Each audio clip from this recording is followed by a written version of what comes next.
ఆమేన్. హల్లెలూయా. మరి సామెతల గ్రంథం నుంచి 21వ అధ్యాయము 3వ వచనం చూసినట్లయితే, సామెతలు 21వ అధ్యాయము 3వ వచనం, నీతి న్యాయములను అనుసరించి నడుచుకొనుట బలులు నడిపించడం కంటే యెహోవాకు ఇష్టము. హల్లెలూయా. హల్లెలూయా. హల్లెలూయా. ఇక్కడ జ్ఞాని అయిన సొలొమోను ద్వారా దేవుడు పలికిస్తున్నాడు కదా, నీతి న్యాయములను అనుసరించి నడుచుకొనుట బలులను అర్పించడం కంటే యెహోవాకు ఇష్టము. ఎందుకు దేవుడికి ఇష్టకరంగా ఉండాలి అంటే, ఎందుకు దేవుడు వేటిని ఇష్టపడతాడు అంటే, దేవుడికి ఏమి ప్రీతికరంగా ఇష్టకరంగా ఉండాలి అంటే, నీతి న్యాయములను అనుసరించి నడుచుకునేవారు ఆయనకి ఎలా ఉంటారంట? ఇష్టలుగా ఉంటారంట. అంటే దేవుడు ప్రేమించేవారుగా ఉంటారంట. దేవుడు ఎవరిని ప్రేమిస్తారు అంటే, ఎవరైతే నీతిని న్యాయాన్ని అనుసరించి తన ప్రజల విషయమై పరిపాలన, ఒకవేళ రాజులు కానీ చక్రవర్తులు కానీ పరిపాలన చేసేటప్పుడు వాళ్ళు ఎలా చేయాలి? నీతి కలిగి చేయాలి, న్యాయాన్ని అనుసరించి చేయాలి. ఎందుకు అంటే యెహోవా దేవుడు న్యాయవంతుడు, ఆయన నీతిపరుడు. కాబట్టి ఆయన ఏదైతే అధికారాన్ని, పరిపాలనని తన అధికారుల, తన ప్రజల చేతిలో పెట్టాడో వాళ్ళు కూడా ఎలా అనుసరించాలి? దేవుడి మార్గాన్ని అనుసరించి నీతిని, న్యాయాన్ని అనుసరించాలి. అప్పుడు దేవుడు వారిని ఇష్టపడతాడంట. అది దేవాదేవునికి ఇంపైన బలుల కంటే, లేకపోతే ఒక క్రొవ్విన ఎద్దును వధించడం కంటే, ఒక క్రొవ్విన దూడను, ఒక క్రొవ్విన పెయ్యను, ఒక క్రొవ్విన మేకను వధించడం కంటే కూడా నీతి న్యాయాన్ని అనుసరించి నడుచుకుంటా యెహోవా దేవునికి అది ఎలా ఉండాలంట? ఇష్టకరంగా ఉండాలంట. దేవుని స్తోత్రం కలుగుగాక. ఆమేన్. కానీ ఆ విషయంలోని కొంతమంది ఎలాగో ప్రవర్తిస్తారు అంటే, దేవుని మార్గాన్ని అనుసరించకుండా దేవుడు ఎన్నుకుంటాడు తన ప్రజల్ని నడిపించడానికి, వారిని పాలించడానికి. దేవుడు నియమించిన రాజులు అనేవారి జీవితాలు మనకి ఎలా ఉంటాయంటే పాఠంగా ఉంచుతాడు దేవుడు. అంటే వాళ్ళ దగ్గర నుంచి మనము ఏమి నేర్చుకోవాలి, ఏమి నేర్చుకోకూడదు. పరిశుద్ధ గ్రంథంలో ఉన్న ప్రతి ఒక్క క్యారెక్టర్ని కూడా, ప్రతి ఒక్కరి జీవితాన్ని కూడా, భక్తుల జీవితాన్ని కానీ, కొంతమంది రాజుల జీవితాన్ని కానీ ఎందుకు దేవుడు ఉంచుతాడు అంటే, అవి వాటి నుంచి మనం ఏమి నేర్చుకోవాలి, ఏమి నేర్చుకోకూడదు. అంటే ఒకటి మనకి మంచి పాఠంగా ఉంటుంది, ఇంకోటి మనకి గుణపాఠంగా కూడా దేవుడు చూస్తాడు. కాబట్టి చూడండి, 1వ రాజులు 21వ అధ్యాయము, 1వ రాజులు 21వ అధ్యాయము స్టార్టింగ్ నుంచి 3 వచనాలు చదువుతున్నట్లయితే, ఈ సంగతులైన తరువాత ఇజ్రాయేలుతో షోమ్రోను రాజైన అహాబు నగరును ఆనుకొని ఇజ్రాయేలు వాడైన నాబోతునకు ఒక ద్రాక్ష తోట కలిగి ఉండగా, అహాబు నాబోతును పిలిపించి, నీ ద్రాక్ష తోట నా నగరును ఆనుకొని ఉన్నది కనుక అది నాకు కూర తోటకిమ్ము, దానికి ప్రతిగా దానికంటే మంచి ద్రాక్ష తోట మీకు ఇచ్చదు, లేదా మీకు అనుకూలమైన ఎడ్ల దాన్ని క్రయంలోకి ఇమ్మని అడిగాను. అందుకు నాబోతు, నా పిత్రార్జితమును నీకు ఇచ్చుటకు నాకు ఎంత మాత్రం వల్లపడదని చెప్పగా. హల్లెలూయా. హల్లెలూయా. ఇందులోనే మనం 4 క్యారెక్టర్స్ చూస్తాం 21వ అధ్యాయంలోనే. ఒకటి అహాబు, ఇశ్రాయేలు ప్రజలను పాలించేవాడు రాజు అయినటువంటి అహాబు, పరిపాలన కలిగినటువంటి వాడు. రెండవ వాడు నీతి న్యాయాలను అనుసరించేవాడు, నీతి కలిగినటువంటి బ్రతికినటువంటి నాబోతు. థర్డ్ క్యారెక్టర్ ఏమో దుష్టురాలైన యెజబెలు, అహాబు యొక్క భార్య. 4వ క్యారెక్టర్ ఏమో దేవుని ప్రవక్త, అంటే దేవుని వాక్కుని, దేవుని యొక్క మాటల్ని సెలవిచ్చే ప్రవక్త అయినటువంటి ఏలియా. అంటే రోషము కలిగిన దేవుని ప్రవక్త ఏలియా. మరి వీటి నుంచి దేవుడు మనకి అంటున్నాడు అంటే మనం ఎవరిని అడగాలి? దేవుణ్ణి అడగాలి. హల్లెలూయా హల్లెలూయా. హల్లెలూయా. హల్లెలూయా. ఈ చిన్న ప్రార్థన కళ్ళు మూసుకోండి. తండ్రి దేవా యేసయ్యా మీకు వందనాలు తండ్రి, మహోన్నతుడా సర్వోన్నతుడా సర్వశక్తిమంతుడా మీకు వందనాలు దేవా యేసయ్యా. వాక్య భాగంలోనికి తండ్రి దేవా యేసయ్యా వెలుషులుగా తండ్రి దేవా యేసయ్యా యేసయ్యా యేసయ్యా నీ ఆత్మశక్తితో నింపి నడిపించి కాపాడి రక్షించండి తండ్రి దేవా యేసయ్యా. నా నోటికి బూరగా తండ్రి దేవా యేసయ్యా నీవే తోడుగా నడిపించి కాపాడి రక్షించి వినే మాంతలు పెరిగే తండ్రి దేవా యేసయ్యా నీ ఆత్మని కుమర్చి నీ నడిపింపులో మమ్మల్ని అందరినీ నడిపించి కాపాడి రక్షించమని యేసయ్యా అతి పరిశుద్ధమైన నామమున అడిగి ప్రార్థించి పెట్టుకుంటున్నాం తండ్రి. ఆమేన్. హల్లెలూయా. హల్లెలూయా. హల్లెలూయా. కాబట్టి ఇక్కడ చూసినట్లయితే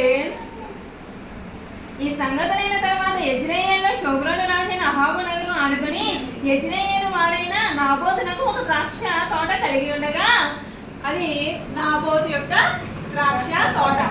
అది అతనికి చెందినది. అతనికి పితరుల దగ్గర నుంచి వచ్చినటువంటి స్వాస్థ్యం. అది తన పితరులు అతనికి ఇచ్చినటువంటి పితరుల దగ్గర నుంచి అతను పొందుకున్నటువంటి స్వాస్థ్యము ఆ ద్రాక్ష తోట. అది ఎవరికి చెందినది?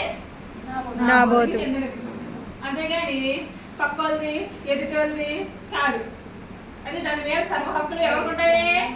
నాబోతుకే ఉంటాయి. ఎందుకు అంటే దాని మీద మొత్తం అన్ని రైట్స్ కూడా నాబోతుకి మాత్రమే ఉన్నాయి. కాబట్టి దాన్ని ఇమ్మని రాజేటువంటి అహాబు ఏం చేశాడు? నాబోతుకి పిలిపించి నాకు ఆ ద్రాక్ష తోటకేస్తే నేను ఎందులో ఏం వేసుకుంటాను అన్నాడు? కూరగాయలు ఆకుకూరలు ఏంటి కూర తోట మొక్కలు అన్నీ పండించుకుంటాను. ఏంటి ఎక్కడా ఇంకా లేనట్టు చూడండి. ఇంకా రాజేటువంటి తనకి చాలా ఉంటాయి. లైక్ అవునా? అంటే న్యాయముగా సంపాదించుకుంటా కావాలంటే చాలా మార్గాలే ఉంటాయి. కానీ పోయి ఎవరి దాని మీద కన్నేశాడు? నాబోతు యొక్క ద్రాక్ష తోట మీద కన్ను వేశాడు. ఎవరు? అహాబు. నాకు కూర తోటకి ఏమంటే ఓకే అడిగాడు. నాబోతు ఏం చెప్పాడు 3వ వచనంలో?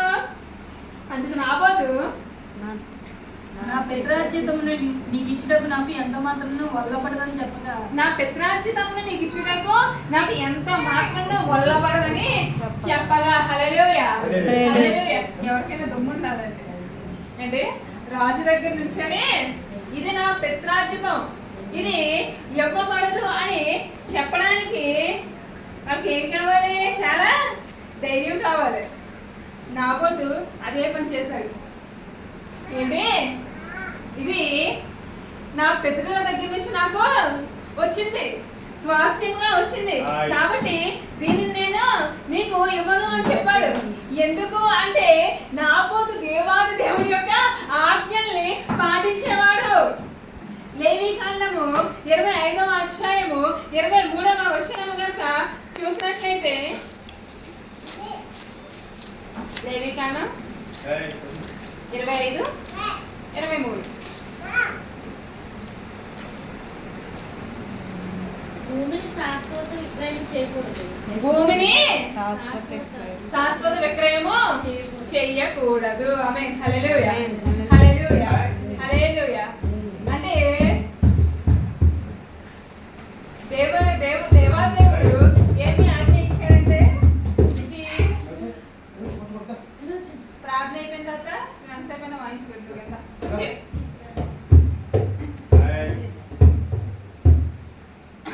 23వ వచనంలో ఏంటది? నేను నీకు ఇచ్చిన భూమిని శాశ్వత విక్రయము చెయ్యకూడదు. ఇది సాక్షాత్ యెహోవా దేవుడు ఇచ్చిన ఆజ్ఞ, యెహోవా దేవుడు సెలవిచ్చిన మాట. ఏంటి? శాశ్వత విక్రయం చేయకూడదు, శాశ్వతంగా దాన్ని నువ్వు అమ్మకూడదు. ఇది యెహోవా దేవుడు తన ప్రజలకు నియమించిన కట్టడ, నిబంధన, నియమము. ఇది నాబోతు ఎత్తి చెప్తున్నాడు. తన పిత్రార్జితమును ఎవరన్నాడు అంటే దానికి కారణం ఏమిటి? యెహోవా దేవుడు నియమించిన కట్టడను దాన్ని ఏంటి ఆచరిస్తున్నాడు నాబోతు. అంటే యెహోవా దేవుడు ఎటర్నల్ గాడ్, శాశ్వతమైన దేవాది దేవుడు, పరలోకంలో ఉండేవాడు.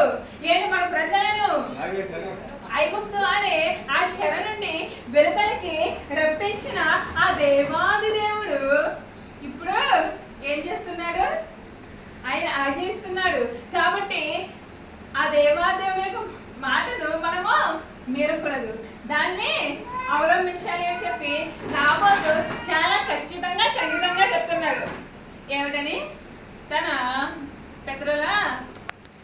పిత్రార్జితాన్ని స్వాస్థ్యంగా ఇవ్వను అని చెప్తున్నాడు.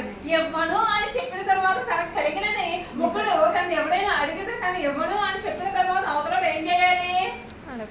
దేవుని యందు నమ్మిక వచ్చిన వాడైతే, దేవుని నమ్మిన వాడైతే, మంచి హృదయం కలిగిన వాడైతే, నీతిని న్యాయాన్ని అనుసరించి పరిపాలించే రాజు అయితే వాడు ఏ నిర్ణయం తీసుకోవాలి? ఓకే ఇవ్వనన్నాడు, దేవుడు నాకు ఇంకోటి వస్తాడు. అవునా? దావీదు నుంచి మనం నేర్చుకునే పాఠం అదే. హల్లెలూయా, హల్లెలూయా, హల్లెలూయా. నీతిని న్యాయాన్ని అనుసరించి నడిచిన వాడు కాబట్టి దేవునికి హృదయానుసారుడిగా అయ్యాడు. ఏంటి? సామాన్ల దగ్గర యుద్ధానికి వెళ్ళిన వాడికి ఒకే లెక్క, సామాన్ల దగ్గర ఉన్నవాడికి కూడా ఒకే లెక్క, ఒకటే ఆదాయం, ఒకటే కట్టడ. అంతేగాని ఏ యుద్ధాలు చేసి నేను రక్తాలు వచ్చి ఎన్ని చేస్తాను కష్టపడి ఆయాసపడి ప్రాణాలు పణంగా పెడితే ఇక్కడ సామాన్లు కాస్త ఉన్నారు ఖాళీగా ఏదో దొరకకుండా దోమలు దొరకకుండా ఉన్నాడు. వాళ్ళతో మమ్మల్ని దావీదు ఒప్పుకోలేదు. ఏంటి? దేవుడు మనకి ఎంత ఘనతను అనుగ్రహిస్తే మీరు ఇలా విభజన చేయాలా? కాబట్టి యుద్ధానికి పోయినడికి ఒకే లెక్క, సామాన్ల దగ్గర ఉన్నవాడికి ఒకటే లెక్క. ఇది దావీదు నియమించిన కట్టడ. అదే ఇప్పటికీ కూడా ఈనాటికి కూడా క్రైస్తవ సమాజంలో కొనసాగుతూ వస్తుంది. ఎందుకంటే ప్రభువైన యేసుక్రీస్తు కూడా పొద్దునంతా పనిచేస్తారు. మేము పొద్దునంతా కూడా పనిచేస్తారు, ధ్యానాలను ఒప్పుకుంటారు. పొద్దునంతా పనిచేసి ఒకే ధ్యానాలు అంటారు, సాయంత్రం 6 అయిపోతుంది, 5 గంటలు ఒకరు వస్తారు. కొంతమంది వచ్చి చూస్తూ ఉంటే వెళ్ళి సరే మీరు కూడా పని చేయండి అంటాడు రాజు. పని చేయండి అంటే అప్పుడు తర్వాత అంతా అయిపోయిందో గంటలో చేస్తారు. కానీ పొద్దున్న నుంచి చేసిన వాళ్ళందరూ ఏం చేస్తారు? కష్టపడి చెమట వచ్చి అలా ఉదయం నుంచి పనిచేస్తారు. వీళ్ళు 1 గంట మాత్రమే పనిచేస్తారు. కానీ పిలిచి వచ్చిన వాళ్ళందరికీ కూడా ఒకే ధర అందిస్తారు రాజు. ఇదేంటిది అని చెప్పి ఒకే ధర. వాళ్ళకి మేము పొద్దున్నంతా చెమట వచ్చి ఎంత కష్టపడి మేము పనిచేసి ఎంత ఆయాస పడితే లాస్ట్ గంట వచ్చి చేస్తున్నాడికి, లాస్ట్ గంట వచ్చి చేసేవాళ్ళు. వాళ్ళు మాకు సమానంగా ఇవ్వడా లెక్కించినారా అంటే ఏంటి నేను మంచివాడిని అయినందుకు మీకు లోపల వండుకుందా, కొడుకు మన కలుగుతుందా అంటాడు.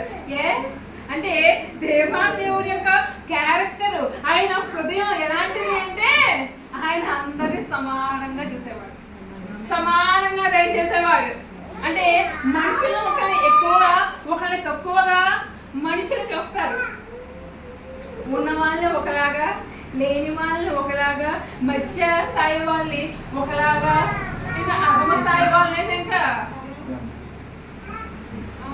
చెప్పక్కర్లేదు. అంటే మనుషుల యొక్క చూపులు కానీ, వాళ్ళ తలంపులు కానీ, వాళ్ళ హృదయ ఆలోచనలు కానీ సమానంగా చూడరు, సమానంగా చూడరు. కానీ మనుషులు చూడరు కానీ యేసు చూస్తారు. హల్లెలూయా, హల్లెలూయా, హల్లెలూయా, హల్లెలూయా, హల్లెలూయా, హల్లెలూయా.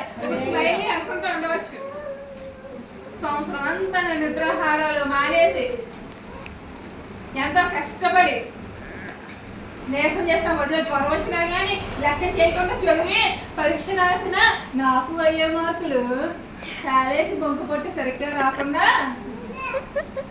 రాకుండా ఉన్న ఒక వారం రోజులు వచ్చి రాసేస్తే వాళ్ళకి అదే మనుషులం కాబట్టి మన ఆలోచన ఏంటి? ఏ సంవత్సరం అంతా నేను చదివి పాస్ అయ్యాక మార్కులు వచ్చినట్టు నాకు అర్హత ఉంది. కాలేజ్ అంతా బొక్కు కొట్టి మొత్తం లాస్ట్ లో వచ్చి సెమిస్టర్ లో వస్తే వాళ్ళకి అయ్యే మార్కులు నాతో సమానంగా నేను ఒప్పుకోని ఎవరు కావాలి? దాన్ని కరెక్షన్ చేస్తే వాళ్ళకి చూస్తారు కానీ. అవునా? అంటే దేవుడు కూడా ఆ తారతమ్యాలు చూడంట. హల్లెలూయా, హల్లెలూయా, హల్లెలూయా. అంటే దేవుడు కరుణ వాత్సల్యత కలిగిన వాడు. ఆయన స్వభావ విరుద్ధంగా ఆయన ఏది కూడా చేయడు. ఆమేన్, ఆమేన్, హల్లెలూయా, హల్లెలూయా. ఇప్పుడు నాబోతు తన ద్రాక్ష తోటను ఎవరన్నప్పుడు అహాబు నోరు మూసుకొని వెళ్ళాలి. వాడు దేవుని యందు భయభక్తులు కలిగిన వాడైతే సరైన దారిలో వెళ్ళి ఉంటే వెళ్ళేవాడైతే ఓకే తండ్రి నాకు ఇంకోటి దయచేయంటే యెహోవా దేవుడు దయచేసేవాడు.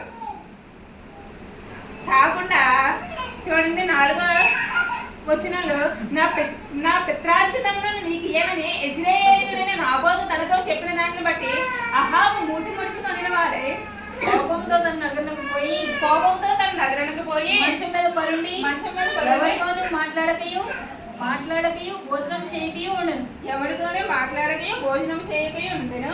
అంతటా అతని భార్య అయిన యెజబేలు వచ్చి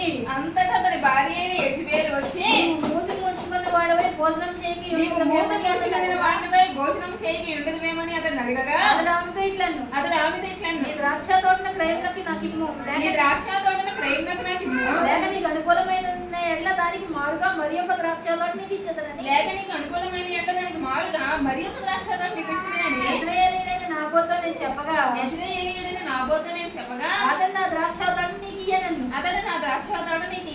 అందుకు అతని భార్య అయిన యెజబేలు ఇశ్రాయేలులో నీవు ఇప్పుడు రాజ్య పరిపాలన చేయట్లేదా?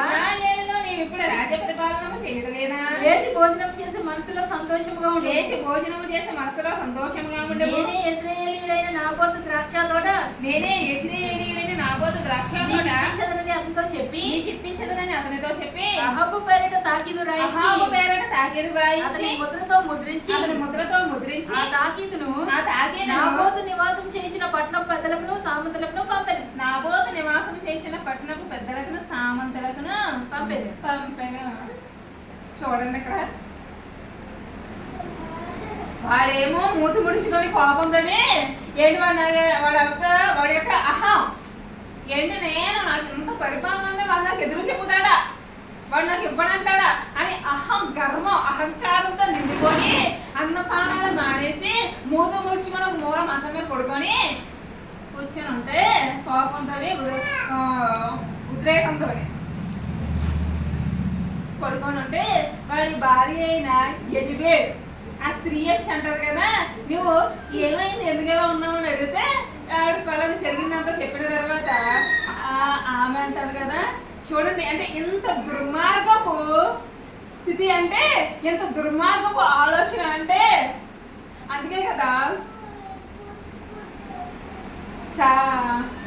సాధ్యస తుయితేరా అనుకుంటా, తుయితేరా సంఘంలో ఉన్న సంఘపు దూతకు నీ దగ్గర అన్నీ ఉన్నాయి కానీ నేను యెజబేలు యొక్క క్రియలు చేసిన వారు ఉన్నారు, ఆ క్రియలు చావట్లేదు అంటాడు. అంటే బహు దుర్మార్గత, బహు దుష్టత్వము, అంటే దేవాదేవునికి వ్యతిరేకం. అంటే ఏంటి వాడితోనే అబద్ధ సాక్ష్యం చెప్పించేసి ఒక తాకీదు రాసేసి దేవుడి మీద రాజుని నీ మీద ఏంటి ఏం అనలేదు, దూషించలేదు, కానీ దేవుడి నామాన్ని అలాగే రాజుని నిన్ను దూషించాడని చెప్పి అబద్ధ సాక్ష్యం పలక వారిని పెడతారు, డబ్బులు ఇస్తారు. వాళ్ళు వచ్చి డబ్బులు తీసుకున్న వాళ్ళు అబద్ధ సాక్ష్యం అని చెప్పినప్పుడు ఏం చేస్తారు, వచ్చి ఊరి పెద్దల ముందు మొత్తం అందరి ముందు కూడా ప్రజలందరి ముందు అబద్ధ సాక్ష్యం చెప్తారు. తీర్పులోని చెప్పినప్పుడు అబద్ధ సాక్షుల మాట ఇంకా ఏం చేస్తుంది, చెల్లుతుంది, ఎక్కువ బలవాలుగా ఉంది కదా అని చెప్పి ఇక నీతిని న్యాయాన్ని ఎవరో పట్టించుకోరు, ఎవరో చూడరు కదా అని చెప్పి అలాగా వెళ్ళిపోయి దానికి అహాబు అనేవాడు ఆ దుష్టురాలైన నీచురాలైన ఆ పనికిమాలిన స్వభావం గల యెజబేలు అటువంటి స్త్రీ యొక్క ఆలోచనకు సమ్మతించాడంట. కనుసు తెచ్చుకున్నాడు మొత్తం సమ్మతించి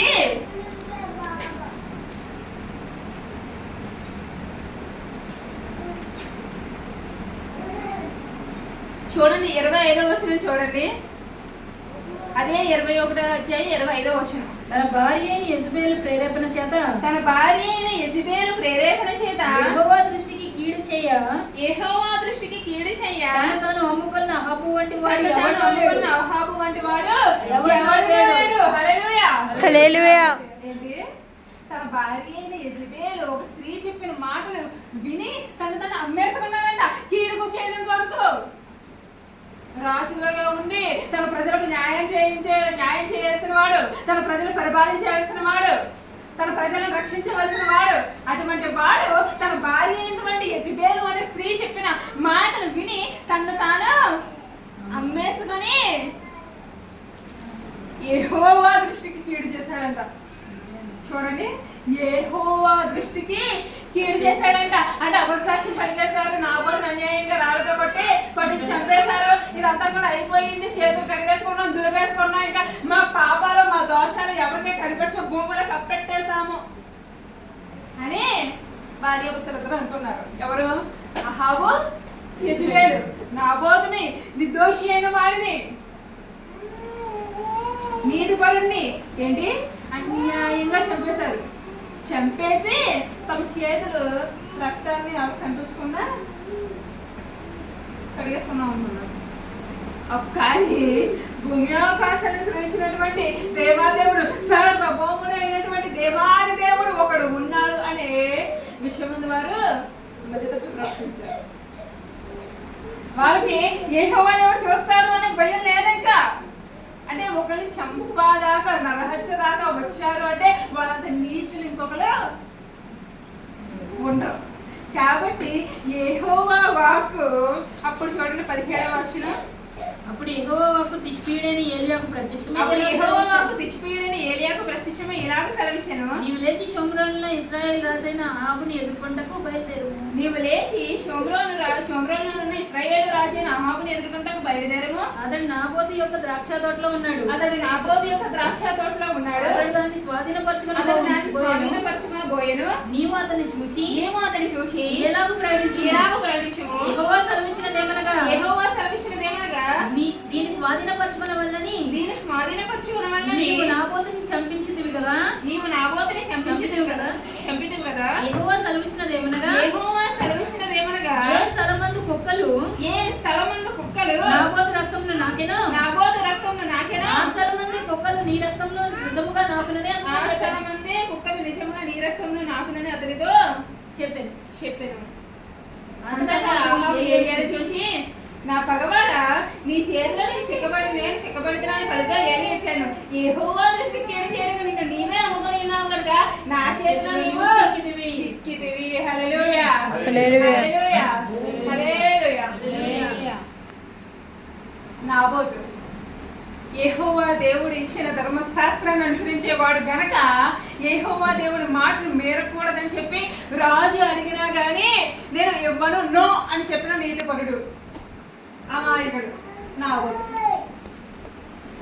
తన పిత్రార్జితముని అంటే తన ఆధ్యాత్మికంగా చూడాలంటే, ఆత్మీయ పరంగా చూడాలంటే తన యొక్క ఆధ్యాత్మికతను అమ్ముకోలేదు నాబోతు. తన యొక్క స్పిరిచువాలిటీని తాకట్టు పెట్టలేదు నాబోతు. అంటే దేవాదేవుడు ఇచ్చిన దానిని, దేవాదేవుడు ఇచ్చిన తలంతుల్ని, దేవాదేవుడు ఇచ్చిన వరాల్ని, దేవాదేవుడు ఇచ్చిన ఆశీర్వాదాన్ని ఇవ్వడానికి నాబోతు ఏం చేయలేదు? ఇష్టపడలేదు, ఇష్టం చూపలేదు. ఎందుకు? యెహోవా దేవుడు చెప్పాడు, శాశ్వత విక్రయం చేయకూడదు. ఆ దేవుని ఆజ్ఞ ధర్మశాస్త్రంలో రాయబడింది. యెహోవా దేవుడు ఖచ్చితంగా చెప్పిన మాట అది. కానీ దానికి లోబడ్డాడు. దేవుడి మాటకి లోబడిన వాడిని ఏమన్నా చేస్తే దేవుడు ఒప్పుకుంటాడా? చెప్పండి. ప్రవక్తని పంపాడు. ఈ ప్రవక్త ఎలాంటి వాడంటే రోషము కలిగిన ప్రవక్త. హల్లెలూయా, హల్లెలూయా. నిలబెట్టనే యెహోవా దేవుడి నామాన్ని ఉన్నట్టు చెప్పుకున్న మానని ప్రవక్త. ఒక్కసారి తిష్బీయుడైన ఏలీయా భక్తుని యొక్క నోటి నుంచి మాట వచ్చిందా, అది దేవుడు సెలవిచ్చిన మాటే.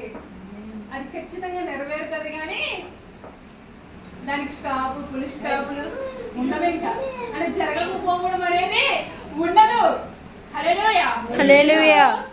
అది దేవుడు చెప్పిన మాట కాబట్టి అది జరగడం బట్టే మనకు తెలుస్తుంది ఎవరు నిజమైన దేవుడి ప్రవక్తలో, ఎవరు నిజమైన దేవుడి సేవకులో అవునో కాదో మనకి ఎలా తెలుస్తుంది అంటే వారి నోటి నుండి వచ్చే మాటల్ని, దేవుడు ప్రవచనాత్మకంగా వచ్చిన మాటల్ని అవి ఖచ్చితంగా జరుగుతాయంట.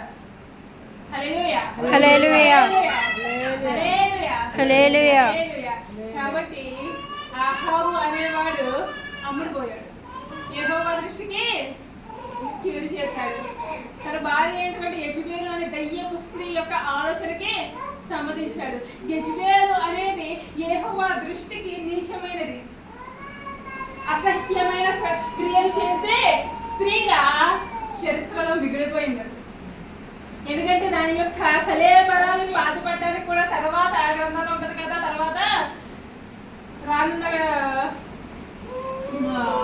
తర్వాత ఎలీషా భక్తులు వచ్చిన తర్వాత యెహోని దేవుడు ఎన్నుకొని తర్వాత యెహోరాము అనేవాడిని చంపించినప్పుడు ఆ యెహోరాము అనేవాడు చచ్చిపోయినప్పుడు తర్వాత ఈ యెజబెల్ యొక్క రక్తాన్ని నాకడానికి వస్తాయట. అంటే ఇంకా దాన్ని ఎత్తి సమాధిలో పెట్టడానికి కూడా ఇంకా అది ఏంటి ఏది మిగలలేదట. అంత పక్కన తినేసేది. ఈ అహాబు అనే వాడు తర్వాత చూసినట్లయితే కొన్ని నిమిషాలు చెప్పిన మాట ముగిస్తాను. అంతా అయిపోయింది, చేసినంతా చేసేసాడు. తన భార్య అయినటువంటి పెద్దల మాట వినకుండా ఉండాల్సిందే, యెహోవా దేవుని దృష్టికి కీడు చేయకుండా ఉండాల్సిందే. అంతా చేసేసాడు. అప్పుడు వచ్చి నువ్వు చచ్చిపోయిన తర్వాత నీ రక్తాన్ని, నీ మాంసాన్ని పుట్టని నీ రక్తాన్ని కుక్కలు లాగుతాయి, నీ భార్యకి నీకు ఇదే శిక్ష అని చెప్పి యెహోవా దేవుని సేవకులైన ఏలియా భక్తుడు వచ్చి చెప్తే అప్పుడు యెహోవా అనేవాడు చేస్తున్నాడు కదా.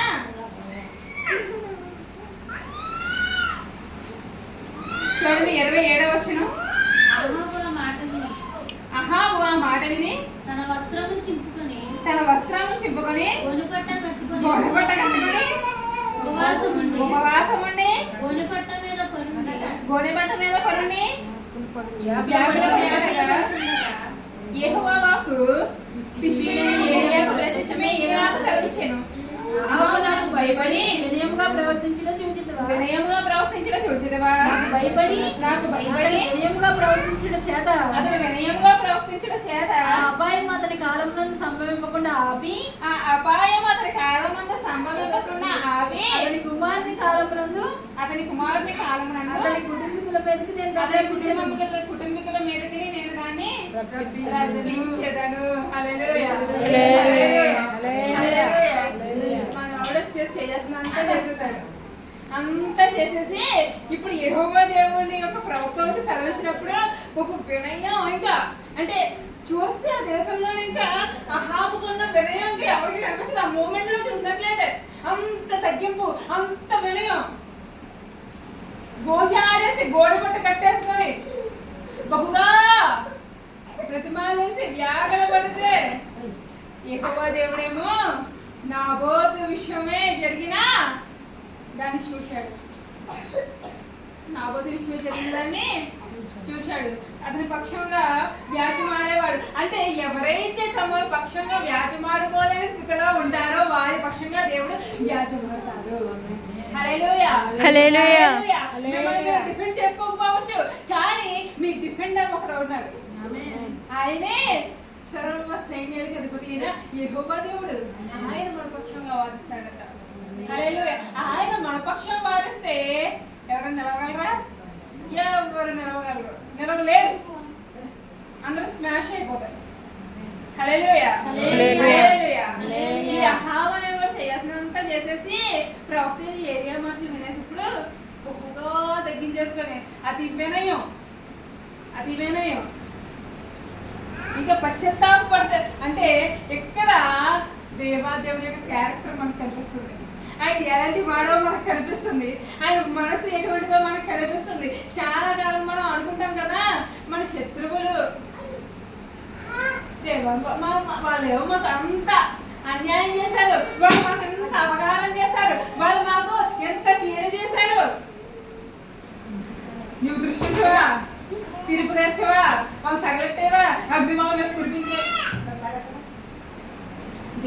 దేవుడు మనుషుల స్వభావం కాదు. అదవుతుందండి. ఆయన స్వభావ విరుద్ధంగా ఆయన ఏమీ చేయడు. ఏంటంటే ఆయన స్వభావం నాబోతుకు జరిగిన అన్యాయాన్ని సహింపచాలక దిగవచ్చిన యెహోవా దేవుడు ఇప్పుడు అహాబు అనేవాడు పశ్చాత్తాపడిపోతే దయ చూపించేసి సరే నీవెంతగా భయపడుతున్నావు కదా, నీ మీద ఖడ్గం వస్తానేమో, నీ రక్తం ఒలుకుతానేమో, కుక్కల్ని మాంసం తినేస్తాయేమో, లేకపోతే నీ రక్తం నాకు దయమని చెప్పి ఓ ఏడుతున్నావు కదా. సర్లే వినేసాను నీ పశ్చాత్తాపం నేను స్వీకరించాను కాబట్టి అదే నీ సమయంలో ఆపేసి నీ కుమారుడు నీ కుటుంబీకుల దగ్గరికి దాన్ని రప్పిస్తానన్నాడు. అంటే మనం దేవుని వేడుకోవాలి. ఏంటంటే అంత వ్యక్తి దుర్మార్గుడైన అహాబు చేసినటువంటి ప్రార్థన ఆలకించిన దేవుడు నీ నా ప్రార్థన ఆలకించరా? చెప్పండి. కొన్నిసార్లు ప్రార్థన ఆలస్యం అవ్వచ్చు, జవాబు రావడం ఆలస్యం అవ్వచ్చు, కానీ సృష్టికర్తను నిందింపకూడదంట. ఓ ఎక్కడున్నా వెంట రావట్లేదండి వెంటలే. అవును మరి మన పెద్ద పరిశుద్ధులము పవిత్రులము అని జనాంగం అని మన కోసం ఆయన వెంటనే మనం ప్రార్థన చేయగానే దిగొచ్చేయడానికి. కనీసం అహాబు గారు దుర్మార్గుడైనటువంటి అహాబు కన్నా పశ్చాత్తాపం ఈనాడు మనలో ఉందా? దేవుడి దగ్గర రావడానికి, దేవుడు క్షమించడానికి చూస్తున్నాడు. హల్లెలూయా హల్లెలూయా హల్లెలూయా. అంటే దేవాదేవుడి యొక్క కరుణ, దేవాదేవుడి యొక్క కృపాతిశయం ఎంత అధికం అంటే నశింప చేయదునని ఆయన సెలవిచ్చిన మాట విని ఒకడు మారు మనసు పొందితే వాడికి రక్షణ అవసరం జరిపజేసేస్తాడు. హల్లెలూయా హల్లెలూయా. కీడు చూడకుండా వాడిని తప్పిస్తాడు. హల్లెలూయా హల్లెలూయా హల్లెలూయా హల్లెలూయా. కానీ ఒక్క విషయం ఏంటంటే దేవుడు అంతటి క్షమిస్తాడు.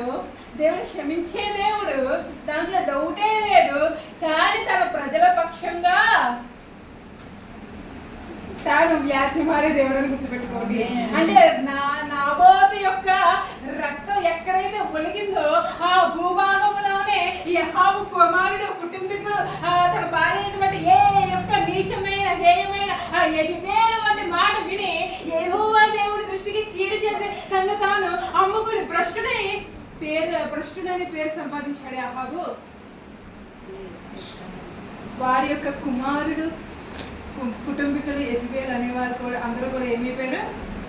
అదే నాబోతు యొక్క ఎక్కడైతే యెహోవా దేవుడి యొక్క భక్తుడైనటువంటి నాబోతు యొక్క రక్తం ఒలిగిందో, ఏ రక్తాన్ని చేరడానికి యెహోవా దేవుడు వచ్చాడో, ఏ రక్తము సాక్ష్యం పలుకుతుందో, మొరపెడుతుందో, దేవా ఆ రక్తం మొరపెట్టేటప్పుడు అన్యాయాన్ని సహించలేక వచ్చేసాడు దేవుడు.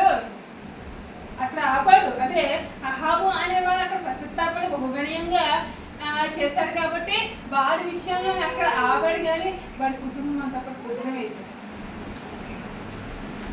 నాశనం అయిపోయింది. హల్లెలూయా. అంటే దేవాదేవుడు ఎప్పటికైనా దృష్టిస్తాడు, ఎప్పటికైనా. అది ఇప్పుడే జరగకపోవచ్చు, అదే అప్పటికప్పుడే జరగకపోవచ్చు, కానీ ఏదో ఒక రోజున తీర్పు తీర్చే దేవుడు ఆయన. ఆయన చేతికి మన వ్యాఖ్యాన్ని పెట్టాలంట. కాబట్టి మనం ఎలా ఉండాలి, ఎలా జీవించాలి అంటే నీతిని న్యాయాన్ని అనుసరించి జీవించాలంట. నీతి న్యాయాన్ని అనుసరించేవారు యెహోవా దేవుడికి ఏంటి ఇష్టలు. అది బలులు అర్పించడానికన్నా నీవు దహన బలులు అర్పించే, బలులు అర్పించే, నైవేద్యాలు చేసే, ఇంపైన సువాసన గల బలులు నైవేద్యాలు తీసుకొచ్చి దేవుడి సన్నిధికి అర్పించే. కానీ నువ్వు నీతిని న్యాయాన్ని తప్పి ప్రవర్తిస్తే దేవుడికి అయిష్టుడు. ఇష్టులు అనే మాట ఎంత ఘనమో, అయిష్టులు అనే మాట అంటే దేవునికి అయిష్టుడుగా బ్రతికదే నరకం పాలు. తర్వాత వాళ్ళ ఆత్మ అంతా కూడా ఏం చేస్తాయి? నరకంలో కాలుతూ ఉంటాయి. కాబట్టి మనం ఏం చూస్ చేసుకుంటున్నామో దేవుని పశ్చాత్తాపడి వేడుకునే స్థితి మన దగ్గర ఉందా? హల్లెలూయా హల్లెలూయా హల్లెలూయా హల్లెలూయా హల్లెలూయా. నాబోతు పిత్రాజితాన్ని అంటే దేవుని స్వాస్థ్యముగా ఇచ్చిన దేవుడు తనకు దయచేసిన దానిని అమ్మడానికి నిరాకరించినటువంటి నాబోతు వలె ధైర్యం కలిగిన బ్రదలు కావాలి. నేను చెప్తాను, మరణానికి చంపుకుంటారా చంపుకోండి, అంతేగాని నేను మీరు రాళ్ళతో కొట్టాడుతున్నానే. దేవుడు ధర్మశాస్త్రం, దేవుడి ఆజ్ఞనే నాకు ముఖ్యమనుకున్న నాబోతు. హల్లెలూయా హల్లెలూయా హల్లెలూయా అహానికి అంటే ధనాపేక్ష, పేరాసకి, స్వార్థానికి, లోభత్వానికి, వీటన్నిటికీ చోటు ఇచ్చేసిన అహాబు. అంతేకాకుండా యెజబేలు మాట విన్నా యెహోవా దృష్టికి కీడు తెచ్చుకున్నా చేసిన అహాబు. అలాగే యెహోవా దేవుని ప్రజలు పాలించే రాజును చెడగొట్టిన స్త్రీ, దుష్టమైన ఆలోచనలు చెప్పే స్త్రీ, దుష్టమైన తలంపులు చెప్పే స్త్రీ, అంటే వాడి జీవితాన్ని నరక కోపం చేసేసి ఇతరులకి అన్యాయాన్ని చేసే స్త్రీ. ఇతరులకి ఏం చేసే స్త్రీ? అన్యాయాన్ని, అంటే రక్తాన్ని, దేవుని బిడ్డల రక్తాన్ని ఒలికించి శాపస్పదంగా మిగిలిపోయిన స్త్రీ యెజబేలు. అలాగే దేవుని మాట సెలవిచ్చిన మాట రోషంగా పలికిన, అది రాజు అయిన అధిపతి అయిన ఏ ఒక్కరైనా కానీ వాడు చంపనే, తిట్టనే, కొట్టనే, వెనుక తీయక దేవుడి వాక్యాన్ని చెప్పి ఉన్నది ఉన్నట్టు పలికే దేవుడి ప్రవక్త అయిన ఎలీషా. హల్లెలూయా, హల్లెలూయా, హల్లెలూయా, హల్లెలూయా. కాబట్టి మనం నీతిని, న్యాయాన్ని అనుసరించి నడిస్తే ఆయనకి ఇష్టలుగా ఉంటాం. ఆయనకి ఇష్టలుగా ఉంటే ఎలా ఉంటుంది చెప్పండి? ఆయనకి ఇష్టలుగా ఉంటే ఎలా ఉంటాం? ఆయన ప్రేమించేవారు, ఆయన ఇష్టపడేవారు జీవితాలు ఎలా ఉంటాయి? ఆనందకరంగా ఉంటాయి, సంతోషకరంగా ఉంటాయి, సమాధానంతో నింపబడతాయి. హల్లెలూయా, హల్లెలూయా. మనమేమి గొడవ పడక్కర్లేదు, మనమేమి వ్యాఖ్యానానికి వెళ్ళక్కర్లేదు, మనమేమి తగువులకి వెళ్ళక్కర్లేదు. ఎవరైనా ఉంటే అదంతా కూడా, మనదంతా కూడా ఎవరి చేతిలో పెట్టేయాలి? జీవాధిపతి అని యెహోవా దేవుడి చేతిలో పెట్టేయాలంట. అప్పుడు ఆయన మన కొరకు దిగొచ్చి మన పక్షాన్ని వ్యాఖ్యమాడితే మన పేర్లు భూమి మీద తుడిచిపెట్టేశారు అనుకున్నారు. నాబోతుని భూమి మీద నాబోతుని పేరు లేకుండా తుడిచిపెట్టేసుకున్నారు అనుకున్నారు, పేరు వినపడకూడదు అనుకున్నారు. అహాబు, యెజబేలు జీవ గ్రంథంలో పరలోకములో నాబోతు పేరు దేవుడు లిఖించాడు. హల్లెలూయా, హల్లెలూయా, హల్లెలూయా, హల్లెలూయా. మన తగాదాలు, మన వ్యాజ్యాలు అన్ని కూడా ఎవరి చేతిలో పెట్టాలి? యెహోవా దేవుని చేతిలో పెట్టాలి. హల్లెలూయా, హల్లెలూయా, హల్లెలూయా, హల్లెలూయా. ఎందుకంటే మన దేవుడు ఎలాంటి వాడంటే కర్మేలు కొండపైన గొప్ప మేఘమై ఆవరించగా అహాబు భయపడిన అది వర్షము కుమ్మరించుమా. కర్మేలు కొండపైన గొప్ప మేఘమై ఆవరించగా అహాబు భయపడిన అది వర్షము కుమ్మరించుమా. మండే అగ్నల్లే రాదేవా, అన్య భాషలతో అభిషేకించు, ఎర్రగాలల్లే నన్ను తాకుమా, జీవనది వలనే ప్రవహించుమా. అంచకాల అభిషేకం సర్వశనుల కోసం, కోటకాల దినములివి తండ్రి నీ ఆత్మతో నింపుమా. అంచకాలంలో ఉన్నాము, అపాయకరమైన గడియల్లో ఉన్నాము. కోతకాల దినాలి. తండ్రిని ఆత్మ మనపై నింపబడాలని, ఆయన ఆత్మతో మనము నింపబడాలని కోరుకున్నాము. హల్లెలూయా, హల్లెలూయా, హల్లెలూయా. దుష్టత్వాన్ని, నీచత్వాన్ని, ద్వేషాన్ని, పగను, క్రోధాన్ని, మత్సరాన్ని విడిచిపెట్టేసి మన దేవుడు ఎవరు? ప్రేమ స్వరూపి. హల్లెలూయా, హల్లెలూయా, హల్లెలూయా, హల్లెలూయా. దేవుడు ప్రేమే ఉన్నాడంట. కాబట్టి ఆయన మనకి ఇచ్చిన ఆజ్ఞలేంటి? నీ ఆత్మతోనూ సత్యంతోనూ మీ దేవుడైన ప్రభువును ఏం చేయాలి? ప్రేమించాలి. అలాగే నిన్ను వల్ల నీ పొరుగు వారిని ప్రేమించాలి. అంతా కూడా మొత్తం ప్రేమే ఉన్నది. హల్లెలూయా. అంటే దేవుడిని ప్రేమించామా ఇరుగు పొరుగు వాళ్ళని ప్రేమించగలం, ఇరుగు పొరుగు వాళ్ళని ప్రేమిస్తే దేవుడిని ప్రేమించగలం కంపల్సరిగా. కాబట్టి రెండు కూడా కనెక్షన్, ఏది కూడా తీసివేయడానికి లేదు. నేను దేవుడిని చాలా ప్రేమించాను కదా ఏ అదలకు అలా కాదండి. దేవుడు అందరినీ ఎలా చూసేవాడట, సమానంగా చూసేవాడట. ఆయన దయ ఎవరిపైన చూపించాలో ఆయన ఇష్టం, ఆయన కరుణ ఎవరిని కరుణించాలో ఎవరిని దయ చూపాలో ఆయన ఇష్టం అంట. మనం వెళ్ళి వాళ్ళని ఎందుకు కరుణిస్తున్నాం, వాళ్ళని ఎందుకు దయ చూస్తాం, ఇంకా ఏంటంటే ఆయన ఇంకా వాళ్ళు మారు మనసు పొందుతారని, పశ్చాత్తాపం పొందుతారని, నశింపబడడానికి ఇష్టం లేక ఆయన ఇంకా రాకుండా కొంచెం ఆలస్యం చేస్తున్నాడు. వాళ్ళు విన్నారా? కానీ ప్రదేశం నుంచి చూడనే ఉంటారు, వెళ్ళలేదా నరకంలో కాలుతారు. కానీ దేవుడి మనసు అటువంటిదంట. మన మనసు ఏంటంటే నాకు అప్రవారం చేతబడి నాడే రసించాలి, భూమి నరలు విడిచి వాడు కొరకు సంబంధాలు దాటాను అభిరాము ఓళ్ళు మొత్తం అందరం భూమి నరలు విడిచి అందులో పడిపోవాలి. ఇది మన కోరిక. దేవుడు అలాంటి వాడి కాదంట. నిన్ను వాడిని ఇప్పటికి వాడిని ప్రేమించి నేను ఒక క్షణం మీద పుట్టారా, రెండో క్షణం మీద చూపించు. గాంధీ వాదమే కాదు, యేసువాదమే. హల్లెలూయా హల్లెలూయా. దాన్ని అనుసరిస్తే దేవుడు తన ఆత్మశక్తి మన కుటుంబాన్ని ఆశీర్వదించి నింపుతాడని చెప్పి చిన్న మాటలు దేవుడు శాస్త్రం